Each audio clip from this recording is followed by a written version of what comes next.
ఈరోజు మన నియోజకవర్గ ప్రజలకి ఒక అద్భుతమైన విషయం చెప్తున్నాను. మీరందరూ కూడా జాగ్రత్తగా వినండి. ధన్వంతరి ఆయుర్వేద విజ్ఞానంలో ఎన్నో పరిశోధనలు చేసి మన సీతామహాలక్ష్మి గారు ఒక కొత్త మందు కనిపెట్టారు. అమ్మా సీతామహాలక్ష్మి, మీరు కనిపెట్టిన ఆ కొత్త మందు వివరాల్ని మన నియోజకవర్గ ప్రజలకు తెలియజేయండి. నేనేదో కనిపెట్టాను అంటున్నారు. అదంతా నా గొప్పతనం కాదు. ఆయుర్వేదంలోనే వేదం ఉంది. వేదకాలం నుంచి వైద్యం ప్రాచుర్యంలో ఉంది. మనమందరం లెక్క చేయక వదిలేశాం, కానీ వాటి విలువలు పనితనాలు ఏవీ తగ్గలేదు.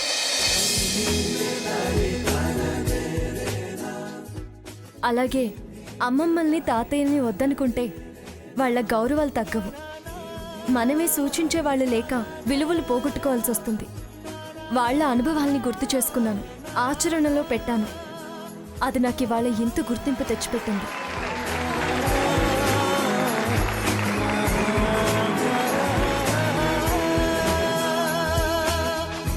సామెతలు నవ్వుకోవడానికే అని అందులో చెప్పిన మాటల్ని అస్సలు పట్టించుకోవడం లేదు.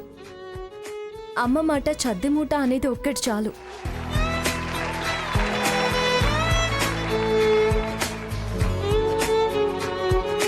పూర్వీకుల గొప్పతనాల గురించి చెప్పుకొని ఆనందపడతామే గాని అవి ఆచరిస్తే ఎంత సంతృప్తి చెందుతామో ఒక్కసారి ఆలోచించండి. నేను అమ్మల మాటల్లోని తాతమ్మల మాటల్లోని అర్థాన్ని గ్రహించి ఈ మందుల్ని తయారు చేశాను.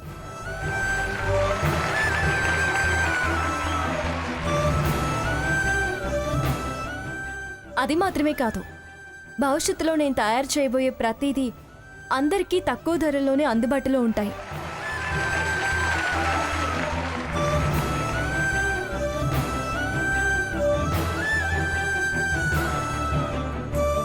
మాకటి దేవుని ఆశీర్వచనాలతో పాటు ఇటు మీ ఆశీస్సులు అందించి మమ్మల్ని దీవించండి.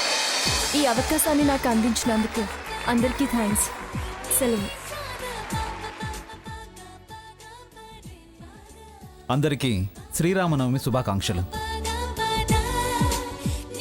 సీత నా భార్య అనే కన్నా సీత భర్త నేను అనిపించుకోవడం గర్వంగా ఫీల్ అవుతాను.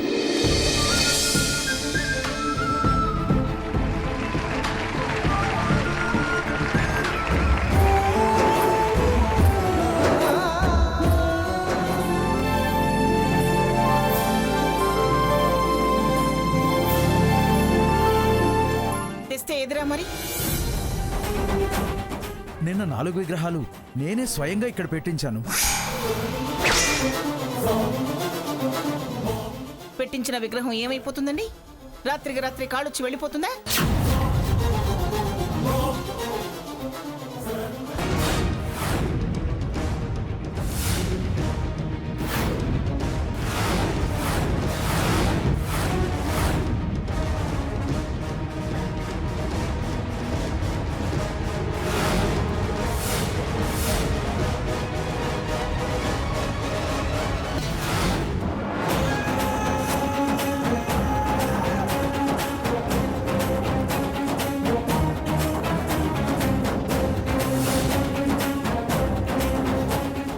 కాదు, కోపం వచ్చి అలిగి వెళ్ళాడేమో లక్ష్మణస్వామి.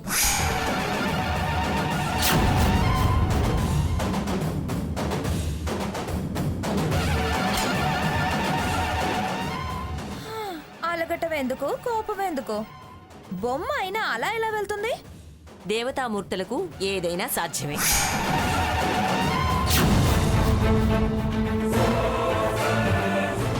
ఏమండి పంతులు గారు, గుడికి సెక్యూరిటీ ఏమి లేదా? తెచ్చిపెట్టిన విగ్రహం ఎలా మాయమవుతుంది?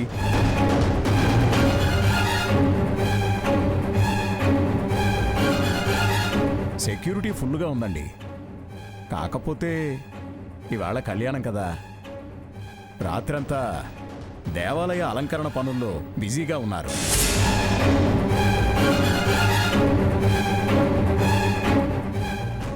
ఎవరు ఏ పనుల్లో ఉన్నా విగ్రహం ఎందుకు ఎత్తుకెళ్తారు? అనామకులంతా ఆపద్ధర్మానికి సిద్ధపడితే అలిగి వెళ్ళుంటారు.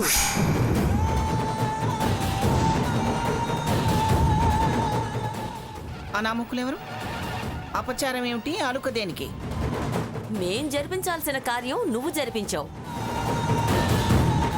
అర్హత లేని వారంతా అనామకులే, అందుకే అలా జరిగింది. ఏయ్, మమ్మల్ని అనామకులంటే నువ్వు ఆనవాళ్ళు లేకుండా పోతావు.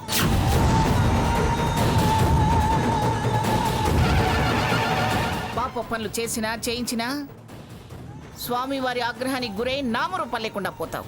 కాని పని తగుదునమ్మా అని చేసిన నీ పరిస్థితి అంతే.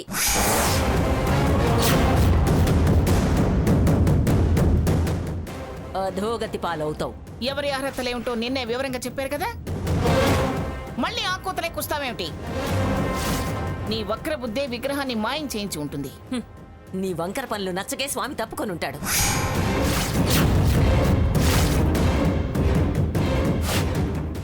సీతారామ కళ్యాణం మీరు చేయకూడదనే అంతర్ధానం అయి ఉంటాడు.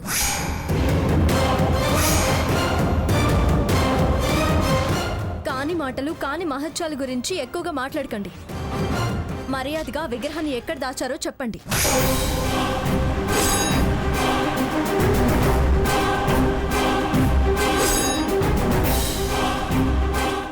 ఏ వాసంతి, నీ దుర్బుద్ధి నాకు బాగా తెలుసు.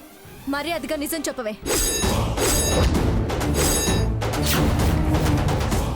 పిచ్చి పిచ్చిగా మాట్లాడకో.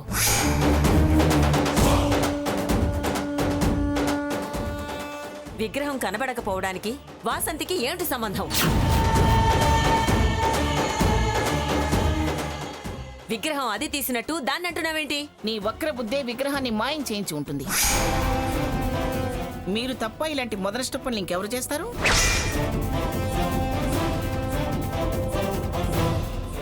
విగ్రహం లేకపోతే కళ్యాణం ఆగుతుందా? సీతారామ హనుమాన్లు ఉన్నారు, చాలు. ఆ చెయ్యి చెయ్యి, లక్ష్మణుడు లేకుండానే చెయ్యి. ఊరు మొత్తం ఊసి లేకుండా పోతుంది.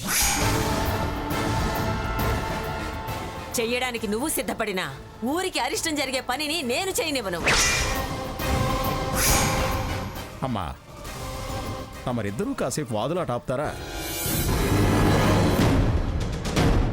ఏమండి పంతులు గారు, ఇప్పుడు ఏం చేయమంటారు? మంగమ్మ గారు అన్నట్టు జరిపించొచ్చు అంటారా? లేదండి, అలా జరపడానికి వీల్లేదు.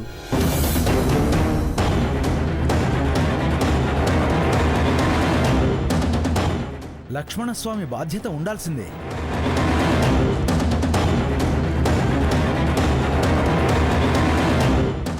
ఒరేయ్, వెళ్ళి లక్ష్మణుడి విగ్రహం కొనుక్కోనండి.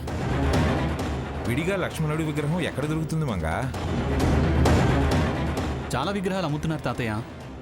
కాస్త రేట్ ఎక్కువ ఇస్తే వాళ్ళే ఇస్తారు. అన్నయ్య పద.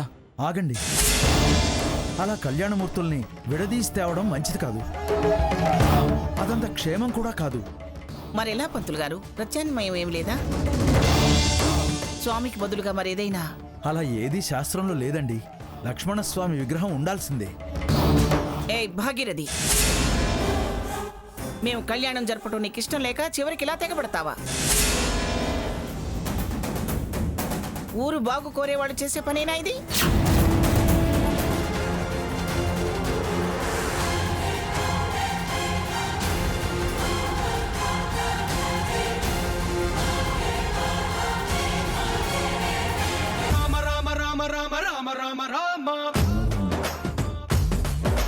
రామదండులాగా అందరొక్కటవుదామా.